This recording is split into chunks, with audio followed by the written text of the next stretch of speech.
Vamos falar agora sobre a imputabilidade penal a partir do artigo 26 do Código Penal, que diz o seguinte: é isento de pena o agente que, por doença mental ou desenvolvimento mental incompleto ou retardado, era, ao tempo da ação ou omissão, inteiramente incapaz de entender o caráter ilícito do fato ou de determinar-se de acordo com esse entendimento.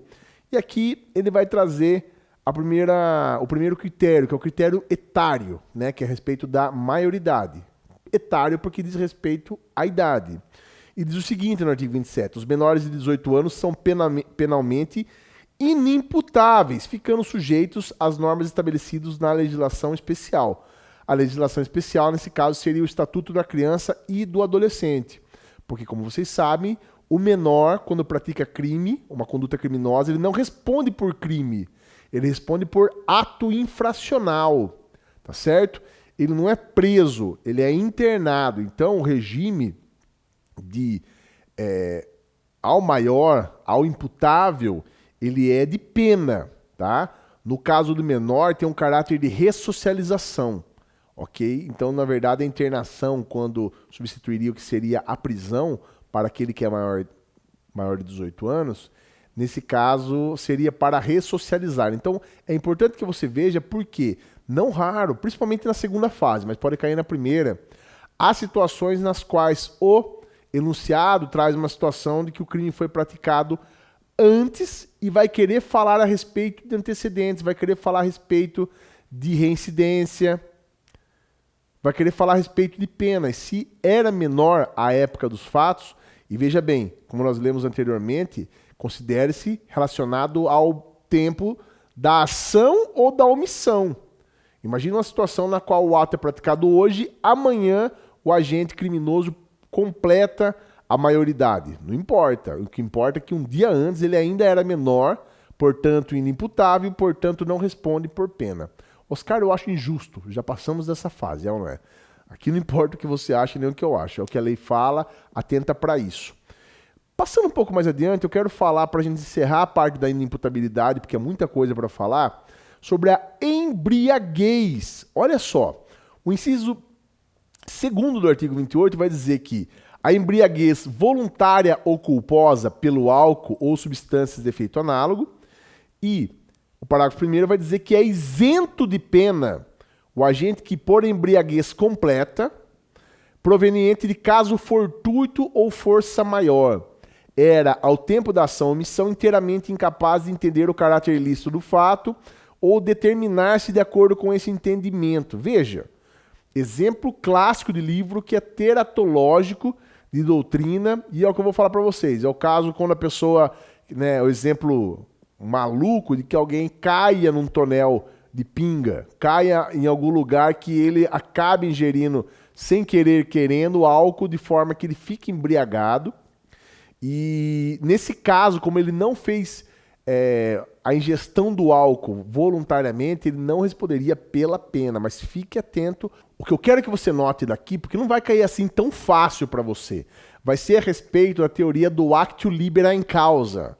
Actio libera in causa, que basicamente traz a ideia de que, por mais que você não queira praticar o ato, ou você não tenha, você que eu digo agente criminoso, ok? Quando o agente criminoso ele pratica uma conduta penalmente punível, mas porque ele estava embriagado, ele não vai poder se eximir de responder às consequências penais, dizendo que ele não sabia o que estava fazendo porque estava embriagado. Por quê?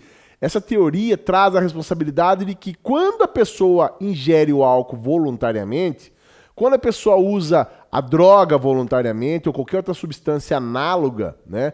Cada dia, infelizmente, surge uma droga nova que às vezes a gente nem conhece, né? Então, qualquer substância que não esteja ali ainda conhecida, mas que gere a perda do discernimento, se ela for ingerida, se ela for consumida voluntariamente, depois o agente criminoso não pode falar, mas eu estava sem saber, sem ter o discernimento do que eu estava fazendo. E a ideia é a seguinte: quando você bebeu, você sabia que estava bebendo. E quando você bebe uma bebida alcoólica, você sabe que isso reduz o seu discernimento, portanto, isso não exclui a sua responsabilidade penal, portanto, você não é inimputável, ainda que transitoriamente nesse caso. Beleza? Só isso que eu acho importante para vocês se ligarem para uma prova de primeira fase.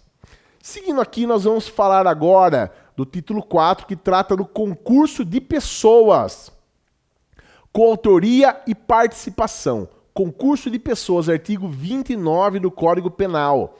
Diz o seguinte: quem de qualquer modo concorre para o crime incide nas penas a este cominadas na medida de sua culpabilidade. Parágrafo 1º. Se a participação for de menor importância, a pena pode ser diminuída de 1/6 a 1/3. Parágrafo 2º. Se algum dos concorrentes quis participar do crime menos grave, ser-lhe-á aplicada a pena deste. Essa pena será aumentada até metade na hipótese que ter sido previsível o resultado mais grave. Então vamos voltar ao caput. Quem de qualquer modo concorre para o crime, tá certo? É a figura, por exemplo, da pessoa que fica dando guarida, fica na frente do estabelecimento comercial, vendo se alguém passa ou se a polícia se aproxima, enquanto os demais agentes criminosos entram na padaria, no supermercado, no estabelecimento comercial e praticam o roubo, rendem as testemunhas, aliás, rendem as vítimas, coloca no banheiro, tranca, faz, né, um terror ali, enquanto ele fica ali. Veja, não pegou em armas, não entrou no estabelecimento, não deu voz de assalto, não fez nada diretamente, mas, querendo ou não, garantiu que a execução do crime fosse verificada.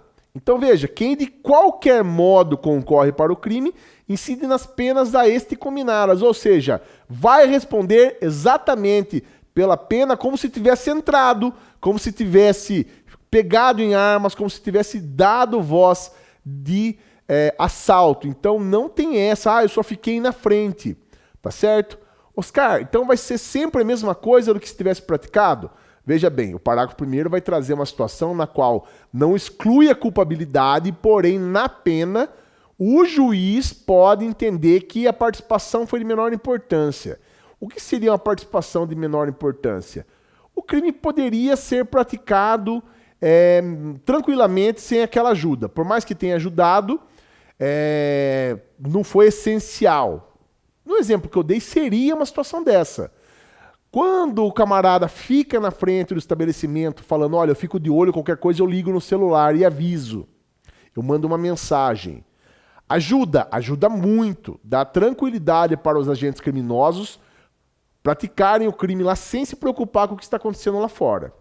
Mas o fato é que eles não precisariam disso, eles poderiam simplesmente entrar, sem ninguém ficar olhando lá fora, e praticar o roubo. Então, o juiz pode entender, depende do caso concreto, que essa situação seria ou imprescindível ou que realmente ajudou, vai ser condenado, vai receber a mesma pena.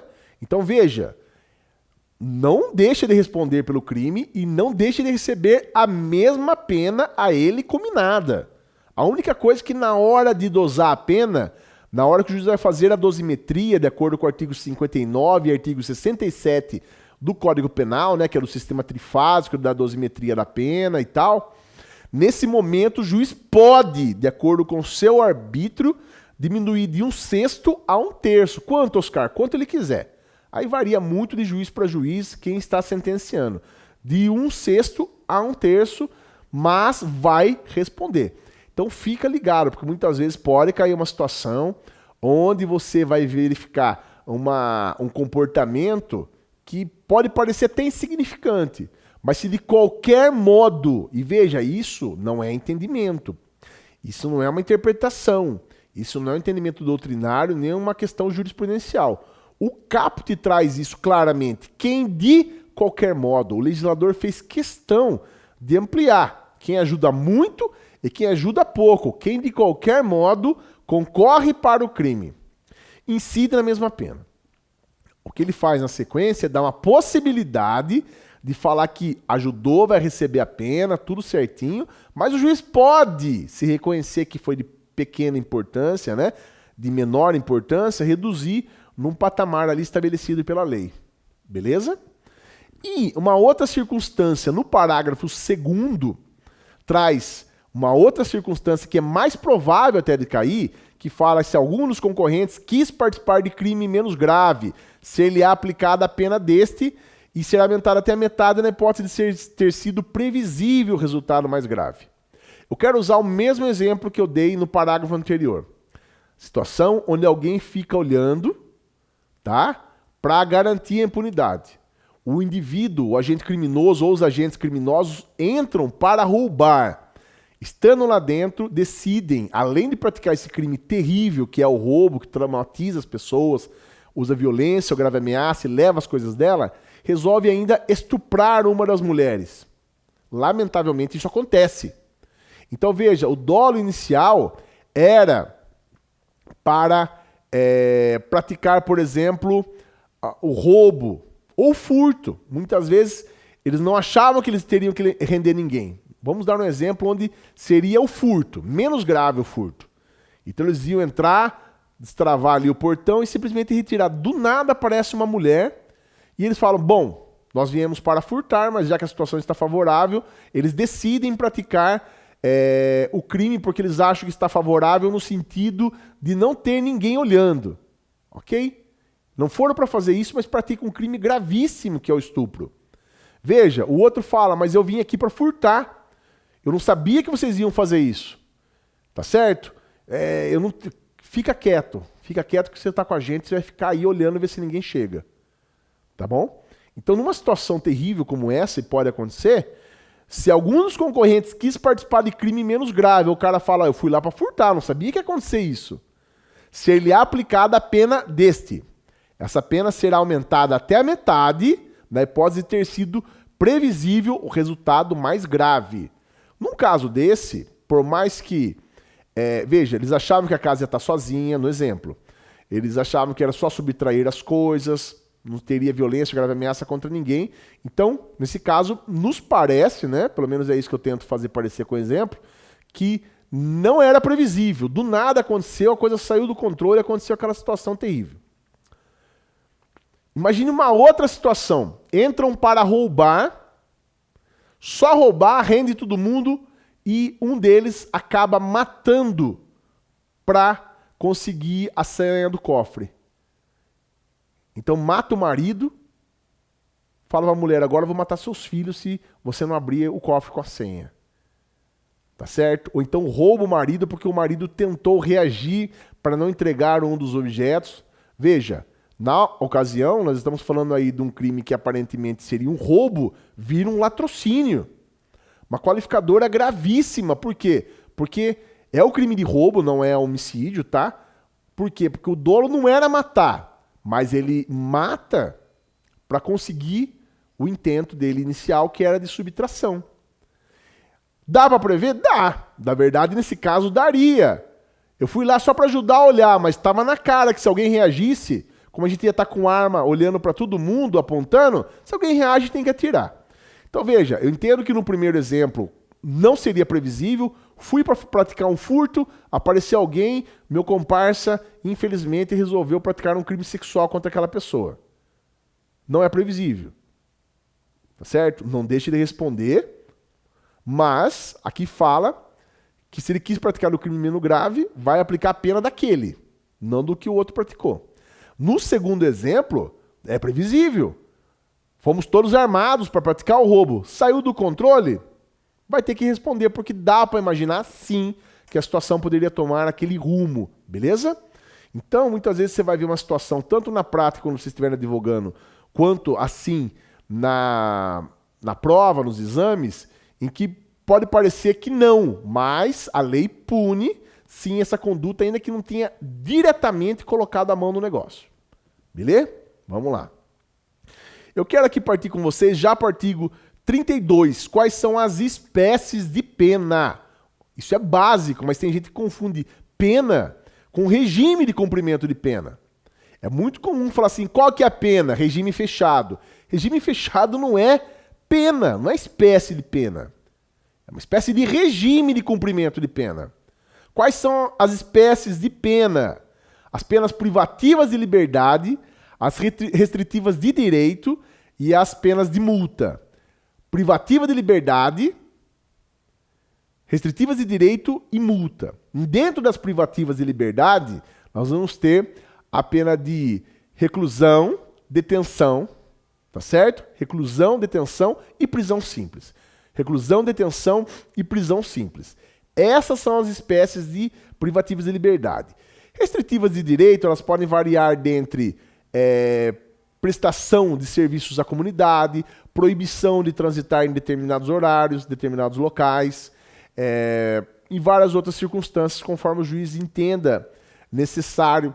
Num crime utilizado no trânsito, né, crimes de trânsito, uma das suspensões pode ser a perda do direito de dirigir, né, a cassação da CNH, da Carteira Nacional de Habilitação. E a multa diz respeito a dinheiro mesmo, pecúnia, tá certo? A pessoa será condenada à multa, beleza?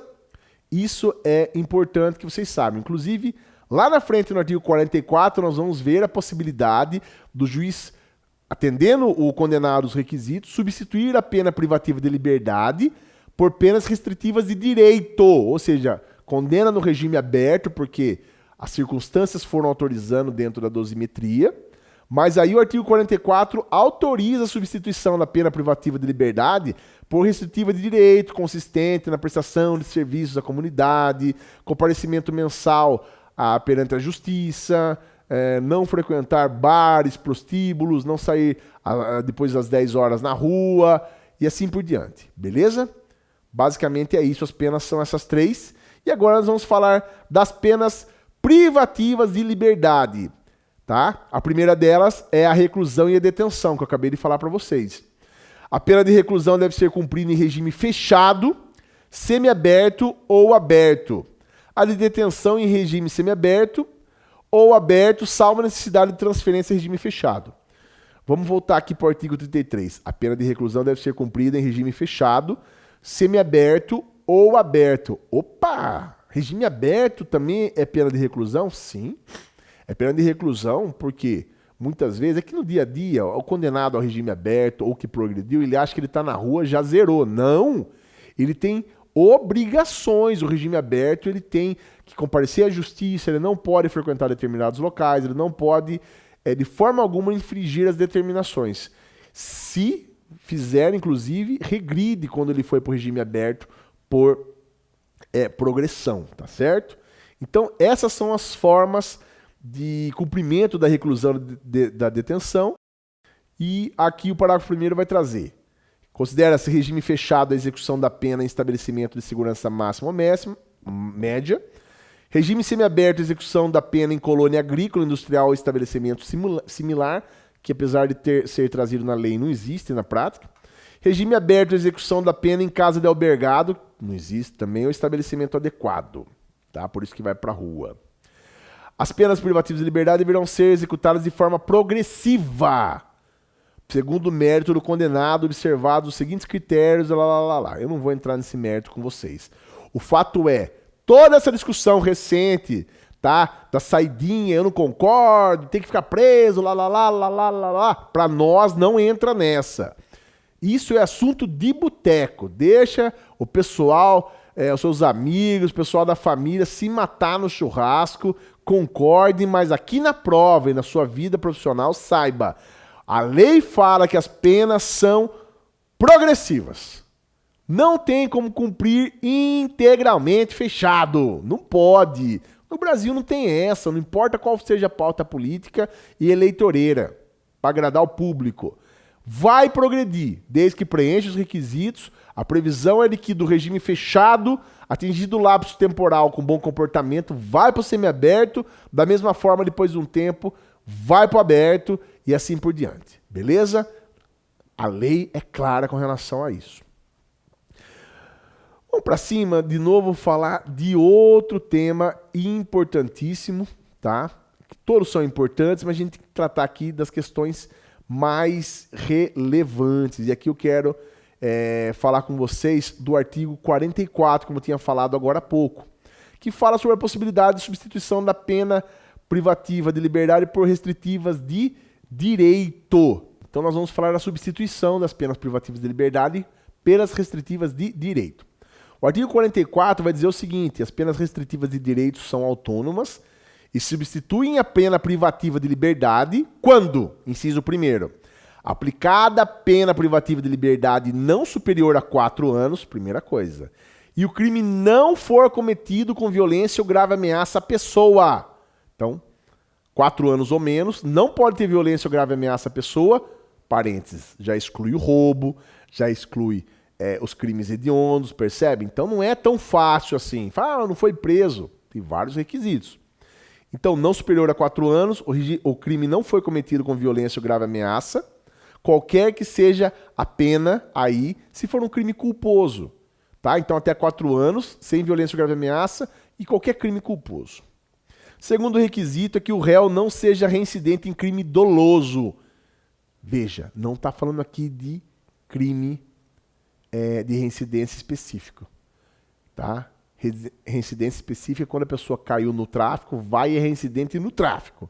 Depois cai de novo no tráfico. Isso é reincidência específica. Aqui o critério é não ser reincidente em crime doloso, seja ele qual for. Tá? Não precisa ser quadrado com quadrado, amarelo com amarelo, sabe aquelas coisas? Pode ser um quadrado com um retangular. Mesmo assim dá certo. Por quê? Um tráfico doloso, um furto doloso, tá certo? Então, se tiver reincidência, mesmo que não seja no mesmo crime, mas foi praticado de forma dolosa, não pode. Terceiro, a culpabilidade dos antecedentes, a conduta social, a personalidade do condenado, bem como os motivos e as circunstâncias indicarem que a substituição seja suficiente. É aquela pessoa que pisou na bola, mas quando vai olhar, nunca foi preso, nunca teve outros problemas. Como não praticou o crime com violência ou grave ameaça à pessoa, e o legislador já tomou esse cuidado, presume-se que não seja ninguém que, estando em substituição, ele seja um perigo para a sociedade, para as outras pessoas, tá certo? Então, não é tão fácil assim. Preenchendo os requisitos, o juiz, na última fase da dosimetria da pena, vai aplicar o regime inicial aberto e, com base no que nós acabamos de ler, ele vai fazer a substituição da pena privativa de liberdade, que seria o aberto, que nós já vimos que é uma das espécies, né, de regime dentro da reclusão, ok? Por penas restritivas de direito. Fica ligado nisso daí. Outra questão que eu quero falar aqui com você, que está no artigo 65 do Código Penal, são as circunstâncias atenuantes. Tá? O 59 vai falar já inicialmente sobre a questão do sistema trifásico, mas eu quero atentar com vocês as circunstâncias atenuantes, porque elas serão úteis para vocês tanto agora como logo mais quando vocês que vão prestar penal na segunda fase, e faço votos que os encontrem em breve, vocês certamente terão contato com a questão das circunstâncias atenuantes. Pode ser que caia na sua prova. E o artigo 65 vai dizer o seguinte, que são circunstâncias que sempre atenuam a pena. Inciso 1º, ser o agente menor de 21 anos na data do fato ou maior de 70 na data da sentença, salvo se o crime envolver violência sexual contra a mulher. Beleza? O desconhecimento da lei e ter o agente cometido o crime por motivo de relevante valor social ou moral, procurado por sua espontânea vontade e com eficiência logo após o crime, evitar-lhe ou minorar-lhe as consequências, ou ter antes do julgamento reparado o dano, que é o arrependimento eficaz. Lembra que eu falei para vocês? Nesse caso, aliás, a desistência voluntária do artigo 16 do Código Penal. Desistência voluntária que trata a respeito do crime culposo, encaixa certinho. E D, confessado espontaneamente perante a autoridade a autoria do crime. Então fica ligado, porque o artigo 65, inciso 3º e a linha D é um dos mais cobrados, que fala sobre a confissão espontânea. O juiz obrigatoriamente tem que atenuar a pena e praticar a redução dela, tá certo? E cometido o crime sob a influência de multidão ou tumulto, se não tiver provocado, evidentemente, esse tumulto, né? Então, muitas vezes acontece numa saída de um estádio de futebol e acaba praticando, mas a circunstância vai atenuar a pena, não vai isentar, mas vai atenuar. Mas eu quero voltar lá com vocês para vocês atentarem a duas circunstâncias que essas realmente têm chance até por serem atuais. Vai diminuir, né, vai atenuar a pena se for menor de 21 anos, que nós chamamos de menoridade relativa. Nossa, Oscar, você não falou 18 anos? Veja, menor de 18 anos não responde por pena. Então, a partir dos 18 anos, responde. O menor de 21, ou seja, entre 18 e 21 anos, ele responde pelo crime normalmente. A única coisa é que a lei autoriza o juiz a atenuar a pena, tá? Uma porcentagem, quando ele for menor de 21 anos. Só isso. Ok? Não tem nada a ver com relação à imputabilidade. Não tem nada a ver. O menor de 18 anos é inimputável. 18 em diante responde. O que a gente chama aqui de menoridade relativa diz respeito a atenuante para quem pratica o crime entre 18 e 21 anos, só. Ou 70 anos na data da sentença. Os 21 é com base na ação ou omissão e 70 na data da sentença. Vamos supor que a pessoa foi presa aos 68 anos e na sentença já tem 70 anos. Também atenua. Atenção, o que eu quero que você preste atenção que isso pode sim cair, porque é uma alteração novíssima. As exceções, essas que eu falei para você, são a regra. Qual é a exceção?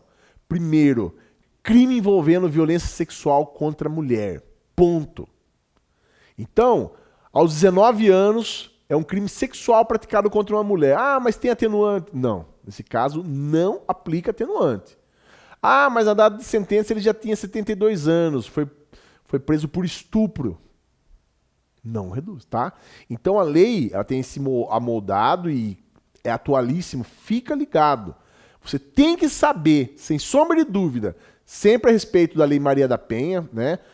A professora Daniela Negri já fez aí a revisão de uma forma fantástica.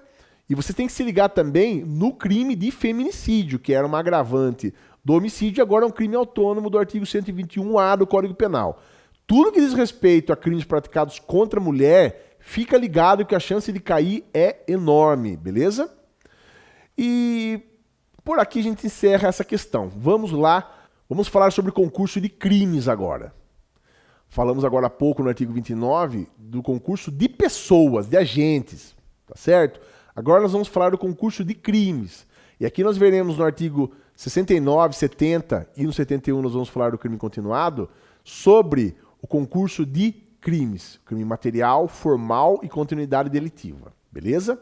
O artigo 69 vai trazer o seguinte: quando o agente, mediante mais de uma ação ou omissão, pratica 2 ou mais crimes, idênticos ou não, aplica-se cumulativamente as penas privativas de liberdade em que haja o incorrido. No caso de aplicação cumulativa de penas de reclusão e de detenção, executa-se primeiro aquela, ou seja, de reclusão. Na hipótese do artigo, quando o agente tiver sido praticada a pena privativa de liberdade não suspensa por um dos crimes, para os demais será incabível a substituição do que trata o 44, que nós acabamos de ler sobre a substituição. Então aqui nesse caso nós temos 2 ações omissão e 2 crimes. 2 ações omissão, 2 resultados. Nesse caso, as penas serão somadas, ok? Isso é muito importante, porque faz toda a diferença ser caracterizado no fato, no caso concreto, ser um crime praticado em concurso material de crimes ou em concurso formal. O artigo 70 vai falar sobre o concurso formal, que diz que quando o agente, mediante uma só ação ou omissão, pratica 2 ou mais crimes, idênticos ou não, aplica-se-lhe a mais grave das penas cabíveis ou, se iguais, somente uma delas, mas aumentada em qualquer caso de 1/6 até metade. As penas aplicam-se, entretanto, cumulativamente, se a ação ou omissão é dolosa e os crimes concorrentes resumam de desígnios autônomos, consoante o disposto no artigo 42, não, no artigo anterior. Tá? No artigo anterior. Então, veja, se no concurso material você soma as penas, o que leva lá para cima, né, o patamar, no concurso formal aumenta proporcionalmente. Quanto que fala aqui? 1/6 até metade. Então o juiz vai ter de 1/6 da pena até a metade da dosimetria final para ele fazer o aumento. Mesmo assim é muito vantajoso em relação ao concurso material, tá certo? Então no primeiro, 2 ações, 2 resultados. No segundo, uma ação com uma tacada só pratica 2 crimes. E o crime continuado que diz o seguinte: quando o agente, mediante mais de uma ação ou omissão, pratica 2 ou mais crimes da mesma espécie e pelas condições de tempo, lugar, maneira de execução e outras semelhantes, devem os subsequentes ser havidos como continuação do primeiro e aplica-se-lhe pena de um só dos crimes, se idênticas ou a mais grave, se diversas, aumentada de um caso de 1/6 a 2/3. O que significa o crime continuado? O sujeito pega várias cédulas de papel, aliás, várias cédulas de moeda falsas, muito bem feitas, que nós vamos ver mais adiante que o crime só se caracteriza de cédulas falsas se elas forem muito bem feitas e capazes de enganar quem pega. Se for uma coisa grosseira, de banco imobiliário, ou impressa de uma maneira bem chula, né? Assim, não vai caracterizar. Mas vamos supor, hoje em dia está um pouco mais raro, né? A cédula, mas vamos supor que ele saia e numa mesma feira, mesmo local, ou durante o dia todo, ele vá a uma cidade vizinha e vá comprando as coisas, pagando em dinheiro, e várias vítimas são feitas. Numa circunstância de tempo, lugar, maneira de execução, sempre semelhantes. Então foram mais de uma vítima, mas a circunstância de tempo, espaço e tudo mais vai entrar no artigo 71, ok? Não precisa ser tão perto. Eu vou dar um outro exemplo para você que acontece muito em acusação de crimes sexuais. Fica comprovado que o agente criminoso ele praticou crimes sexuais contra menor, né? Sempre que a mãe deixava, vamos supor, o pai, ou o padrasto, ou o tio, ou o vizinho que praticava, quando isso vem à tona, na investigação comprova que ele fez isso por 1 ano. Mas era sempre às quartas-feiras, quando a mãe saía, deixava aquela pessoa para cuidar da criança ou do adolescente, tá certo? E essa criança ou adolescente era vítima, um estupro de vulnerável, artigo 217-A, e várias vezes. Então veja, a circunstância de tempo não eram tão próximo um ato do outro. Mas como foram praticados várias vezes na mesma circunstância de tempo, lugar, maneira de execução, né? Como se fosse pautado, era previsto, né? Então nesse caso entra a continuidade delitiva. Tanto que na denúncia do Ministério Público, normalmente ele traz ali por várias vezes, aí ele coloca quantas vezes, entre parênteses, teria sido praticado. Por que ele faz isso? Porque lá na frente ele vai pedir a caracterização, o reconhecimento do crime continuado, para que o juiz prolate uma sentença mais gravosa ao acusado, tá certo? Não somente por ter feito, mas por ter feito várias vezes. E aí o juiz pode subir de 1/6 a 2/3. É bastante, sobe muito a pena, tá certo? Nós vamos falar agora sobre erro na execução. O erro da execução, normalmente ele vem com um nome em latim que é a aberratio ictus, né? Seria uma aberração, um erro grosseiro na execução do crime. É quando o agente criminoso, ele, por incapacidade, por imperícia, por falta de manejo, ele acaba errando a execução. Então ele tem a intenção, ele tem o dolo, ele tem o intento de gerar determinado resultado criminoso, né, danoso à vítima, mas ele, na execução, ele erra. O artigo 73 vai trazer o seguinte: quando, por acidente ou erro no uso dos meios de execução, o agente, ao invés de atingir a pessoa que pretendia ofender, atinge pessoa diversa, responde como se tivesse praticado o crime contra aquela, atendendo-se ao disposto no parágrafo 3º do artigo 20. No caso de ser também atingida a pessoa que o agente pretendia ofender, aplica-se a regra do artigo 70 deste código. Veja, nós estamos falando aqui do cara que quer matar o José e atira no João. Ele quer praticar um crime, mas não contra aquela pessoa. Ele atinge outra pessoa não porque ele confundiu uma pessoa com a outra. Ele não confundiu uma pessoa com a outra. Ele foi ruim mesmo. Ele não soube manejar a arma.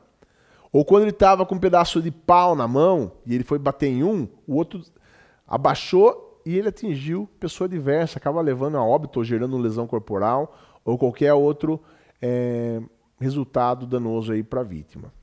Nesse caso, ele vai responder tanto quanto se ele tivesse acertado a pessoa que ele pretendia. Mas se ele acertar a pessoa errada e ainda acertar a pessoa que ele queria, o que vai falar o seguinte?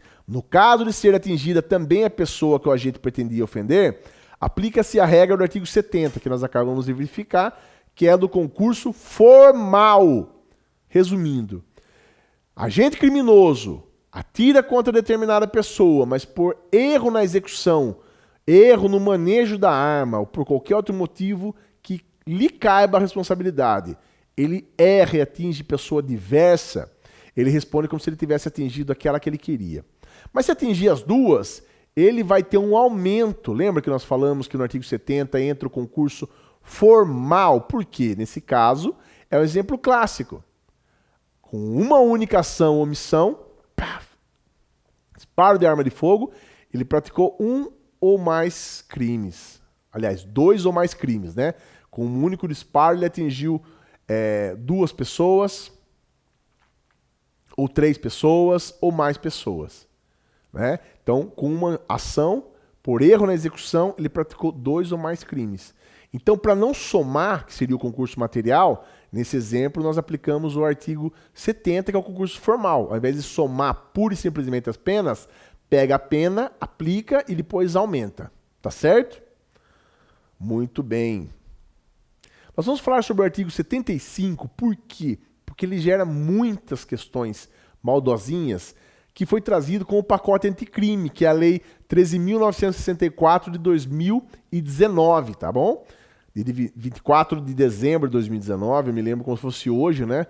É véspera de Natal e eu lendo o pacote anticrime, li inteiro, né?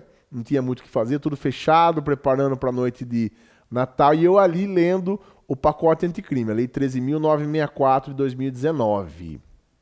Veja, uma das alterações significativas, e você não vai gerar tanta estranheza para você, por quê? Porque esse assunto é, dentre aqueles discursos apelativos e tal, é muito falado na mídia, principalmente pela bancada da extrema-direita. Tem que punir, mata, mata, mata, né?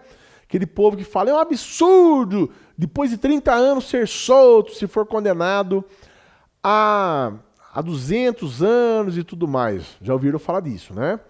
Veja, o Brasil, por força da Constituição Federal, em direito constitucional, vocês vão ver isso quando vocês forem verificar lá no artigo 5º, nos incisos da Constituição Federal. O Brasil não admite pena de caráter perpétuo. Não admite pena de caráter perpétuo. Então, o Código Penal ele trouxe um patamar máximo que a pessoa vai ficar presa. Antes do pacote anticrime era de 30 anos, tá? 30 anos. Um exemplo clássico é do bandido da luz vermelha, que foi preso, salvo engano, na década de 60. E em 97 ele foi solto, né? Salvo engano, ele foi preso em 67, em 97 ele cumpriu os 30 anos e ele foi solto compulsoriamente, tá? Foi solto e como tudo no Brasil é diferentão, né? Ele sai, em vez das pessoas deixarem seguir a vida dele, né? Mas não precisa idolatrar, ele tá cumprindo a lei. Ele foi no Ratinho, ele foi em vários programas. Se fosse hoje, né? Na época não tinha, mas ele iria em podcasts. E ele virou praticamente uma celebridade aí, porque ele foi um dos bandidos mais temidos, né? Na época da década de 60. E cumprindo 30 anos ele saiu, ok? Saiu pura e simplesmente porque deu os 30 anos.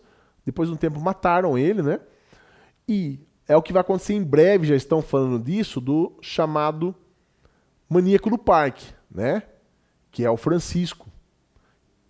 Passou tão rápido o tempo, parece que foi ontem que ele foi preso, já está fazendo quase 30 anos. Logo, ele será solto.